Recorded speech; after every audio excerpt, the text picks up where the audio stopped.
ileride böyle bu gibi görüşmeler olacak olsa, o gerek masalar gelecek olsa, bazı bir konkret adımlar bakılmasını da isteriz. Ve daha bir gayeni seslendirmek gerektir aslında.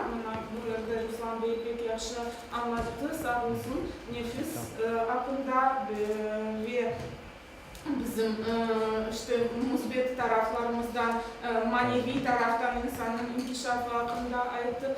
Yani bu fikrini de pek beğendik. Yani şimdi yaşamak için mi yoksa daima yaşamak için mi insanı bulmak gerek?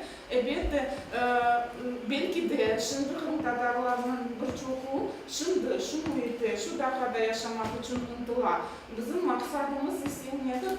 Daima yaşamak ve dilimizin, medeniyetimizin, tarihimizin yaşatmaktır.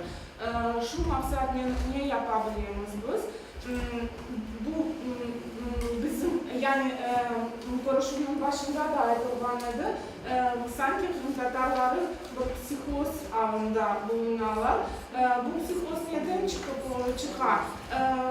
İnsanda harmonia yok. Yani insanın yaşayışı arasında, düşünceleri arasında, içerki dünyası arasında bir harmonia olmaganındandır.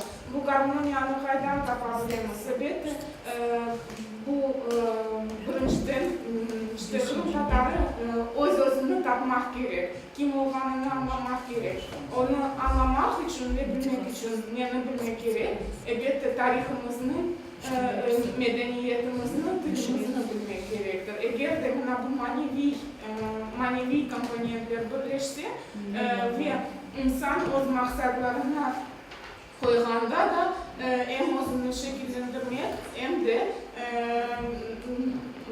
maddi varlığını geliştirmekte tırışacaktır. Onun için işte bu gibi tedbirlerin neticesi ne olabilir? Halkımızga ne kadar geniş olsa bilgi dağıtmak, halkımızga kim olganımızı tanıtmak.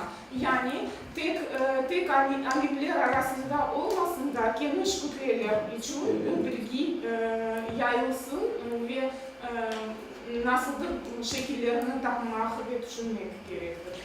Bilgi yayılmasın.